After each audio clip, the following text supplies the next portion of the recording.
So this inquiry about the subject I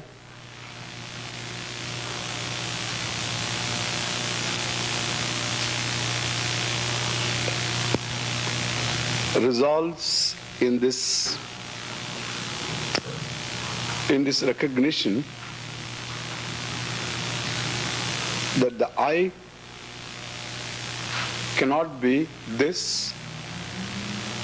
Anything I objectify is an object of my knowledge,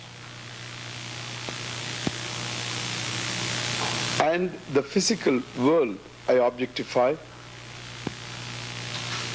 and even the thoughts which occur in my mind, which I recognize,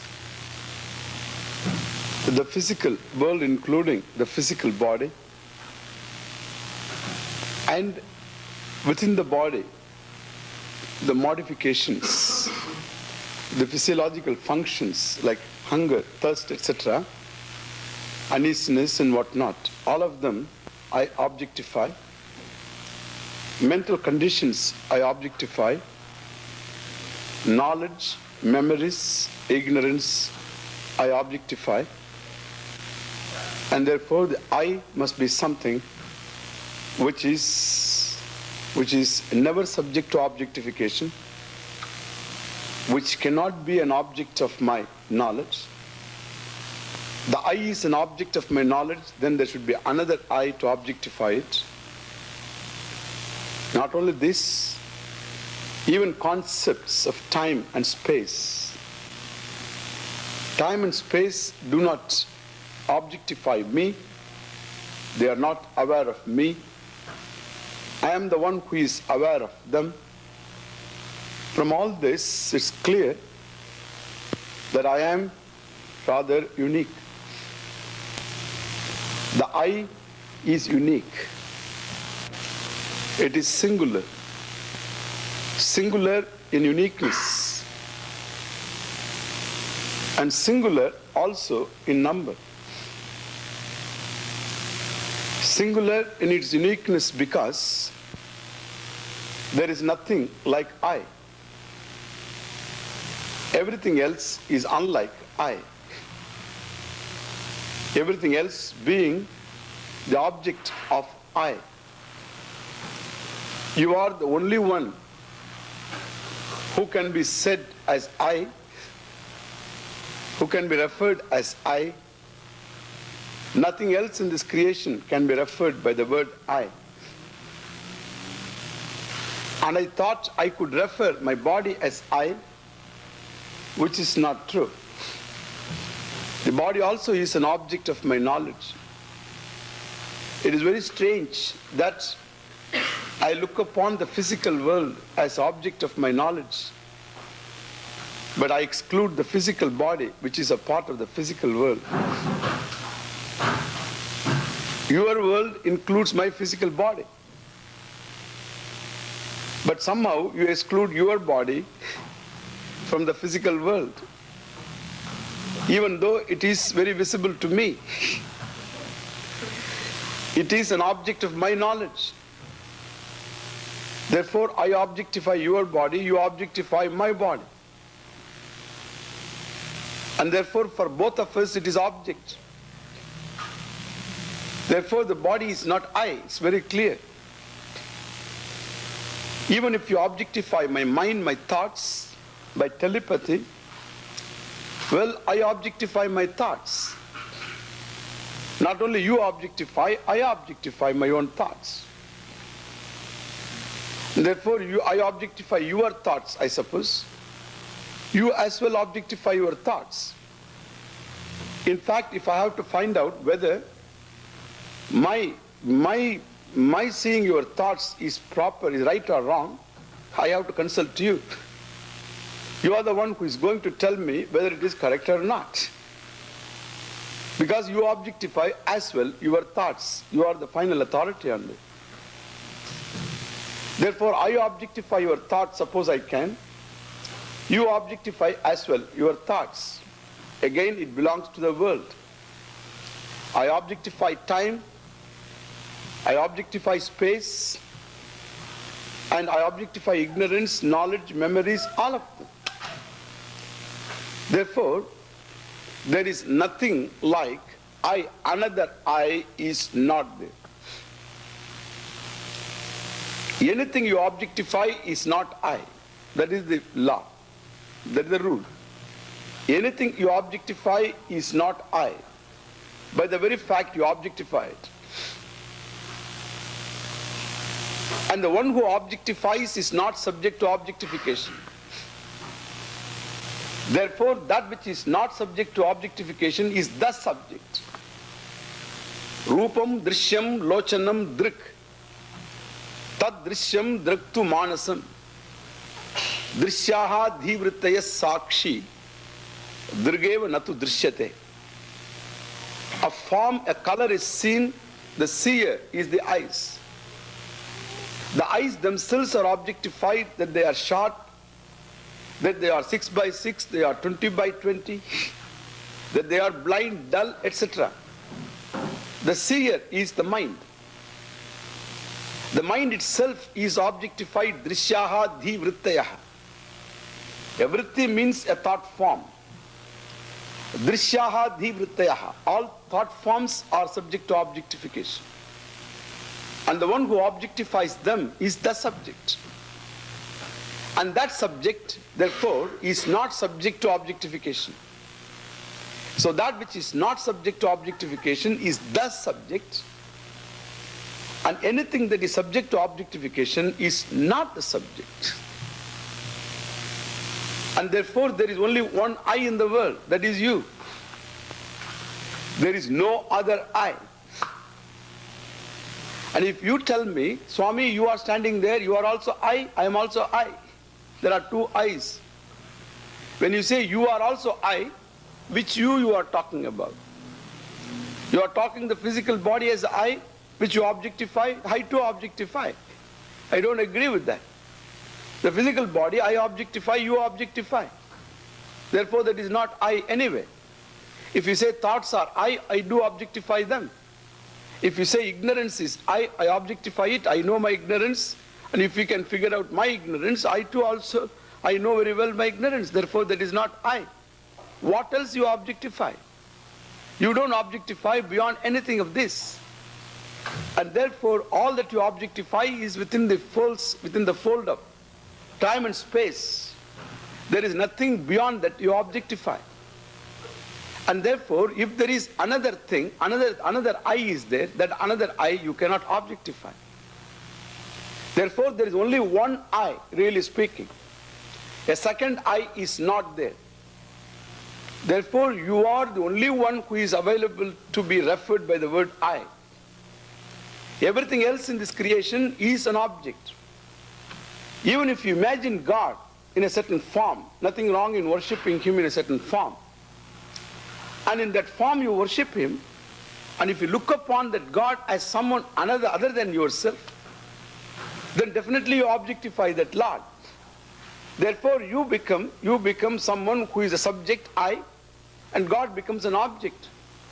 If God becomes an object, you know you can dismiss Him any time. Because it's an object. Any object is dismissible. You will dismiss God and survive God. Therefore you become Godder than God. Why? Because God comes and goes and you survive God. You reduce God to the level of a pot.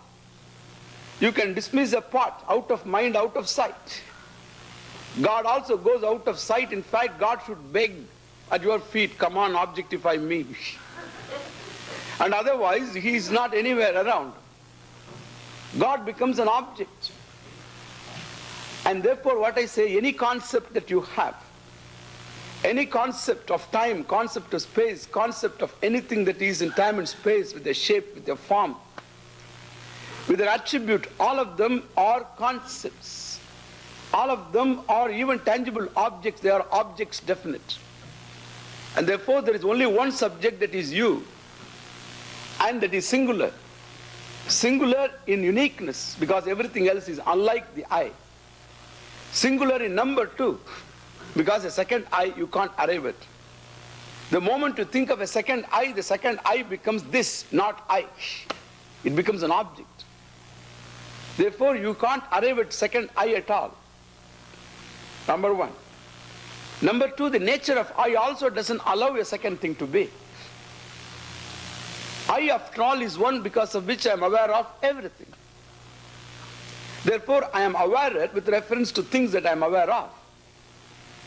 Minus the object I am aware of, then I don't cease to be. Suppose you see an object right now. Now, this object you see right now, and the object is removed. The object is removed. Something else you see. Let us suppose you don't see anything else. This is object. Object gone. You are not gone. Object comes. You don't come into being. The object goes. You don't go away. A thought comes. You don't come into being. A thought goes. You don't disappear. You don't cease to be. Therefore, the only thing that doesn't come into being is yourself. And everything else that comes into being. And everything else is therefore agama payinaha, anityaha. Agama payinaha means things that come, things that go. And therefore anything that appears is an appearance only with reference to your being constant. And therefore any appearance, any arrival is because of a common observer. Before the arrival, it was not there. Previously, the flower was absent in your mind. And therefore, there was absence of flower. The presence of flower is the death of the absence of flower. And therefore, unless you were there as an observer of the absence of flower, you can't mark the beginning of the flower thought.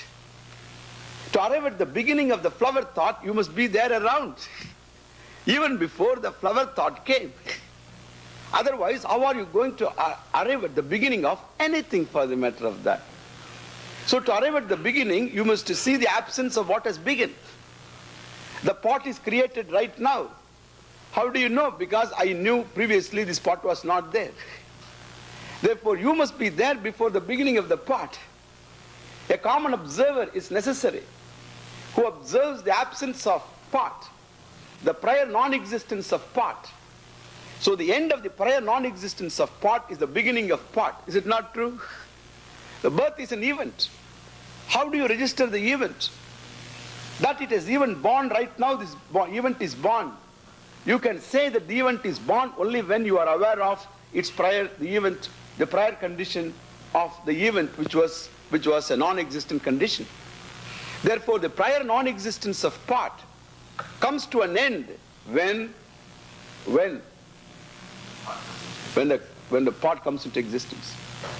And the pot is dead. What happens? Another event. Death is another event. And now what's happening? Well, the posterior non-existence of pot has come into existence. Therefore, the first second of the posterior non-existence is the last second of the pot life. The first second of the pot life, the beginning of pot life, is the last second of the prior non-existence. And that naturally involves, to arrive at the beginning of a pot, I must be an observer. And to arrive at the death of pot, I must be an observer of the posterior non-existence of the pot. If I also die along with the pot, who is going to say pot is dead? Because I am also dead. But as the arrival of the pot, along with the arrival of the pot, if I am born, how can I say the pot is begun? Neither the beginning nor the end can be arrived at by anybody if there is no common observer, an observer that survives the end of pot and who lived before even the pot came into being. And therefore, that a thought occurs in my mind is an event in time. Right now the thought has come, the pot thought, the flower thought. Before it was not. Now it is. Now it is gone. What doesn't come into being is myself. And what is that self? That self is an awareful being. Aware with reference to an object I am aware of. Minus the object I am aware of, I am what? I am awareness, I have to say. I can't say I am awarer because awarer I am when there is an object for me to be aware of. Driver I am when I drive. Walker I am when I walk. Talker I am when I talk. Eater am I when I eat. Runner am I when I run. When I don't run, when I don't talk, when I don't walk, then I am not a runner. I am not a driver. I am not a walker, thank God. If I am the walker, I should be walking all my lifetime. So walking is an action which begins and ends also. Standing is an action which begins and ends. It is not an intrinsic attribute of myself. And similarly, here, so I am a driver with reference to driving. I am an awarer with reference to what I am aware of. If I have nothing to be aware of, I don't disappear, thank God. If I disappear, if there is no object to be aware of, if I disappear, then finished you are. You cannot shake off one thought. Between one thought and another thought, there must be some small gap. Otherwise, there will be a sort of a jumble inside. You can't distinguish one object from the other. To distinguish one object from the other, there must necessarily be a time gap. The mind always has one single occupation at a given time. It doesn't have too many occupations. At one time, one occupation, now one occupation, now another occupation, now another occupation, mind is the same. And therefore, between two occupations, there must be a time gap. In the time gap, there is nothing there. No object is there. But I am there very much. I am very much there. That is why I am ready for the new occupation. I am there. And what is that I? Minus occupation, minus an object, what is that I? I can't call myself an awarer, nor I can call myself as non-existent. I am an existent being, at the same time not aware of any given thing. Therefore, the I should necessarily be the content of the very awarer. The content of the awarer is what you call awareness. You make an abstract noun of it.